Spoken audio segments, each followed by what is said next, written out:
Assalamualaikum warahmatullahi wabarakatuh. Bismillah, alhamdulillah, wassalatu wassalamu ala sayyidina wa maulana Muhammadin Rasulillah Nabiyyir rahmah wa ala alihi wa sahbihi wa mawala wa man tabi'ahu hudahu. Qala Allah Ta'ala fi kitabil karim wa huwa asdaqul qailin. A'udzu billahi minasyaitonir rajim. Bismillahirrahmanirrahim. Syahrul Ramadan alladzi unzila fihi al-Qur'an hudan lin-nasi wa bayyinatin minal huda wal furqan. Ayat. Wa qala Rasulullah sallallahu alaihi wasallam ad-dinun nasiha al-hadis. Bapak-bapak, ibu-ibu, saudara-saudara yang berbahagia, yang semoga dimuliakan oleh Allah Subhanahu wa Ta'ala. Alhamdulillah, kita saat ini berada di malam 24 Ramadan. Bila kita mengikuti memulai puasa tanggal hari Ahad ya, berdasarkan isbat keputusan pemerintah. Alhamdulillah, kita sudah berada di penghujung akhir bulan Ramadan. Kalau kita sebelum Ramadan, bahkan jauh-jauh hari sejak bulan Rajab, itu diajarkan Nabi agar menyambut tarhib, menyambut bulan Ramadan itu dengan mempersiapkan diri dengan sebaik-baiknya.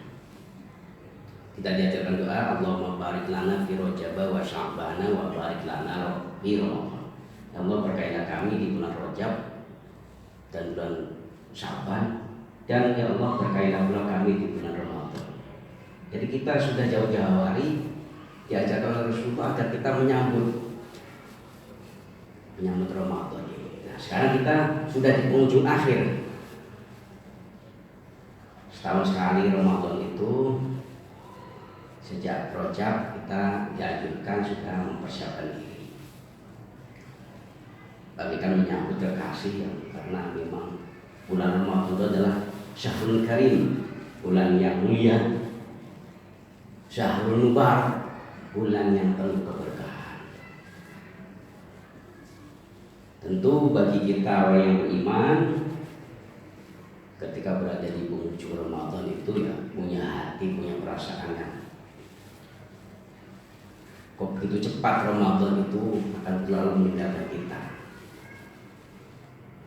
Merasa ada penyesalan mengapa di bulan Ramadan aktivitas kita itu kurang maksimal. Jadi bulan Ramadan ini kita jadikan bahan introspeksi untuk membenahi, memperbaiki hal-hal yang kurang baik, memperbaiki pribadi kita masing-masing, keluarga kita, jamaah masjid kita ini, masyarakat, dan umumnya bangsa kita, bangsa Indonesia. Di ilmu sosiologi, ilmu yang membahas tentang manusia, baik secara individu maupun secara sosial, ada perspektif atau paradigma fungsional. Itu artinya bahwa agama itu mempunyai fungsi, mempunyai peran yang nyata, yang sangat penting bagi kehidupan manusia, baik sebagai pribadi, keluarga maupun masyarakat sosial bangsa ini. Di antaranya agama itu berfungsi edukatif, fungsi pendidikan. Dalam agama itu ada fungsi-fungsi pendidikan, meningkatkan kualitas pendidikan kita. Dalam agama itu ada agama itu berfungsi juga fungsi islahiyah, atau fungsi reformatif, fungsi perbaikan. Yang tidak baik diperbaiki, yang lebih baik, yang sudah baik dipertahankan, bahkan sedapat mungkin ditingkatkan. Juga fungsi penyelamatan.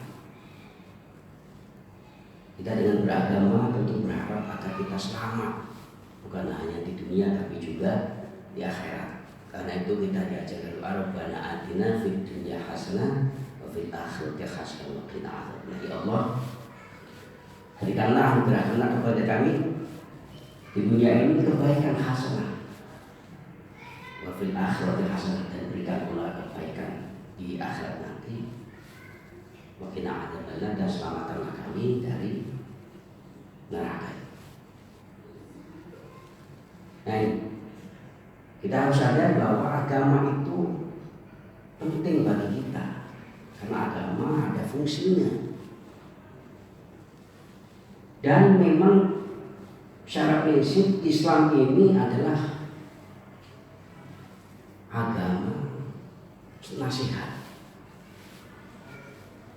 Jadi kalau kita sudah menundukkan diri kepada Islam, kita sudah bersedia, kita mengakukan diri sebagai orang mukmin, orang Islam, kita harus sedia untuk menerima nasihat. Nabi bersabda, ad-dinu nasihat, agama itu adalah nasihat.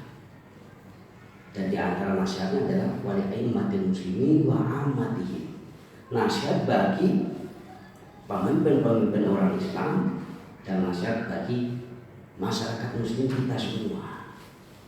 Jadi kalau kita merasa orang yang beragama, kita harus sadar, mau untuk menerima nasihat-nasihat yang baik. Dan itulah salah satu syarat kita mau menerima nasihat dan sudi saling nasihati dalam rangka kebaikan. Itu merupakan salah satu syarat agar kita tidak menjadi orang yang rugi. Bapak-bapak, ibu-ibu yang di belakang tentu hafal ya surat Al-Asr. Surat Al-Asr yang 3 ayat. Bismillahirrahmanirrahim. Wal 'ashr, demi masa, innal insana lafi khusr, sungguh manusia itu betul-betul berada dalam kerugian. Itu Allah yang berfirman, semua manusia tanpa kecuali berada dalam kerugian. Illal ladzina amanu, kecuali satu orang yang beriman. Wa amil sholihati, kedua orang yang mau beramal saleh, amal-amal kebaikan. Wa tawassaw bil haqqi, yang ketiga orang yang mau memberi nasihat kebenaran. Orang yang mau saling menasihati kebenaran. Dan yang keempat, wa tawassaw bis sabr, orang yang mau saling menasihati kesabaran dan memberikan nasihat juga dengan cara sabar. Ini jadi tidak ada di antara kita semuanya itu berada dalam kerugian kecuali bila kita memenuhi 4 aspek. Kita sebagai orang yang beriman, kedua kita beramal saleh, contohnya amal saleh. Ya ini kotak amal ini putar ya diisi, itu amal saleh. Ada orang membutuhkan bantuan, dibantu. Ada kotoran, dibersihkan. Bahkan amal soleh itu seharusnya sudah menjadi akhlak al-mahmudah, akhlak yang mulia. Sudah menjadi kebiasaan yang mendarah daging. Jadi kalau ada orang membutuhkan bantuan, langsung karena kita sudah punya akhlak yang mulia, akhlak yang dermawan, tanpa pikir panjang langsung kita bantu. Tapi kalau masih kita berpikir-pikir, bantu tidak berapa bantunya, masih banyak berpikir, itu namanya kita kalaupun membantu infak, itu pun masih kita infak amal solehnya belum kategori akhlak al-mahmudah, akhlak yang mulia. Karena perbuatan kita infaknya masih mikir-mikir. Namanya akhlak itu adalah sifat yang sudah tertanam di dalam hati sanubari yang keluar. Kalau itu sifat yang baik disebut akhlak mahmudah, kalau sifat yang buruk disebut akhlak as-sayyi'ah. Nah, sifat yang keluar itu tanpa ada pikir-pikir dan angan-angan perenungan terlebih dahulu, itu baru akhlak. Jadi sebenarnya inilah inti agama Islam. Nabi diutus oleh Allah Subhanahu wa taala itu, Nabi bersabda, "Innama bu'istu litammima makarimal akhlak." Sejatinya aku diutus oleh Allah ke dunia ini tiada lain tujuan utamanya untuk menyempurnakan akhlak yang mulia. Infak sudah baik, hadir di masjid ini sudah baik. Tapi kalau bapak hadir, ibu-ibu di belakang hadir ke masjid itu masih karena banyak pikir-pikir, satu, gitu ya, malu sama tetangga, malu sama mertua, malu sama anak, dan sebagainya. Itu belum akhlak mahmudah. Jadi yang paling mendasar, memang tujuan Nabi diutus untuk menyempurnakan akhlak yang kurang baik diperbaiki, akhlak yang sudah baik dipertahankan dan ditingkatkan, sehingga akhlak itu sudah mendarah daging. Kalau ada orang, kalau sudah terbiasa berjamaah, sudah menjadi satu rutinitas, kebiasaan, menjadi adat, bahkan sudah menjadi amal soleh, akhlak yang mulia. Ini susah, karena memang itu intinya agama itu. Justru ini yang penting untuk kita sampaikan, bahwa tujuan kita beragama itu untuk reformasi, membenahi akhlak, memperbaiki akhlak kita semua. Kalau bangsa kita jumlahnya 270 juta, dari penduduk dunia sekitar berapa miliar? 6 miliaran atau bahkan 7 miliar ya. Dengan 270 juta di kita, penduduk umat Islam yang terbanyak. Tapi bagaimana keadaan umat Islam di Indonesia dan kualitas keberagamaan kita di Indonesia? Nah, ini bapak-bapak, ibu-ibu semuanya yang bisa mengintrospeksi. Inilah, apakah akhlak perbuatan buruk itu bisa dirubah? Bisa. Kalau nggak ada manfaatnya, kalau akhlak perbuatan perilaku buruk tidak bisa dirubah, tidak bisa diperbaiki, maka nggak ada fungsinya. Saya diundang jauh-jauh, diminta untuk ngisi kultum tausiah dari Cimonijaya, Karawaci, Kota Tangerang, jauh-jauh ke sini nih. Kalau saya nggak yakin apa yang saya sampaikan, saya tidak yakin ada manfaatnya, nggak datang saya. Khotbah, ceramah, pengajian itu ada manfaat, ada pengaruhnya, ada asar positifnya. Kecil, sedang ataupun besar itu ada. Jadi akhlak kita bisa diperbaiki, bisa ditingkatkan. Yang buruk bisa menjadi baik, yang penjahat bisa menjadi orang baik. Maka yang dinilai nanti adalah husnul khotimah, akhir kitanya. Kiai itu yang dikholi nanti setelah meninggal, baru dikholi. Kalau Nabi, kelahirannya, karena sejak lahir sampai akhir jauh maksum terjaga dari kesalahan. Tapi kalau manusia biasa, entah kiai besar, entah ulama, profesor, doktor dan sebagainya, penceramah ngetop di YouTube yang tenar banyak ya, yang dinilai apakah beliau baik atau tidak, nanti dilihat di akhirnya. Husnul khotimah atau tidaknya ketika sakaratul maut. Tentu setiap manusia itu mempunyai kesalahan. Kullu bani adam khata'un wa khairul khata'in at-tawwab. Semua kita punya salah. Dan sebaik-baik orang yang salah ada yang mau bertaubat. Nah, karena itu Imam Ghazali mengatakan dalam kitab Ihya Ulumuddin bahwa akhlak itu bisa dirubah, bisa diperbaiki. Perilaku buruk bisa diperbaiki menjadi baik.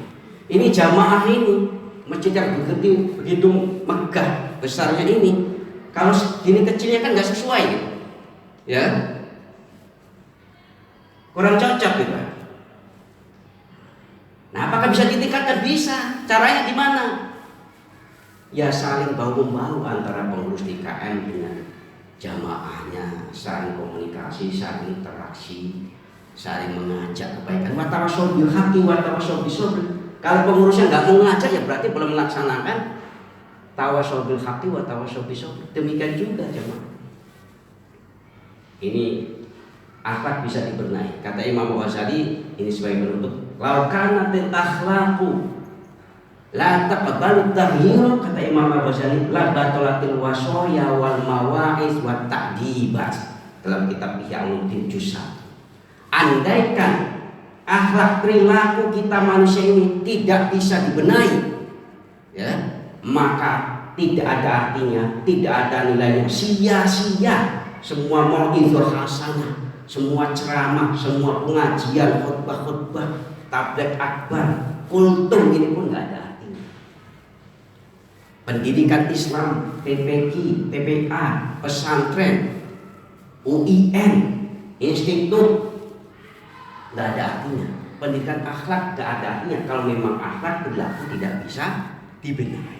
Nah, alhamdulillah kita berdasarkan pernyataan Imam Ghazali dan sesuai bahwa agama itu ada nasihat. Untuk apa? Bahwa dengan nasihat diri kita bisa menjadi berubah dari baik menjadi baik, dari kurang baik menjadi baik. Mudah-mudahan dengan adanya kultur ini yang beberapa kali sampaikan dengan pengajian-pengajian, dengan khutbah, itu membawa dampak yang positif bagi perubahan. Dan kita harapkan orang bukan senang dengan ceramah yang lucu. Itu zaman sekarang sebenarnya sudah nggak zamannya lagi. Kalau ceramah itu dinilai dengan kelucuannya, apalagi humornya tidak sejalan dengan Islam. Tapi harus dinilai kualitas substansi isinya. Nah sekarang bagaimana kita membenahi ke depan? Nah, ini kalau tahun depan saya diundang ceramah lagi, kultum lagi di sini seperti ini lagi, berarti belum ada peningkatan, ya kan? Nah, mudah-mudahan ini membawa dampak yang positif. Kita tentu husnudzon, kita selalu berupaya untuk meningkat ke depan. Semoga kehidupan pribadi kita, keluarga kita, masyarakat kita sehat walafiat, penuh keberkahan, kedamaian. Amin amin ya rabbal alamin. Kurang lebihnya mohon maaf. Hadanallahu wa iyyakum ajma'in. Wallahu muwaffiq ila aqwamit thoriq. Wassalamualaikum warahmatullahi wabarakatuh.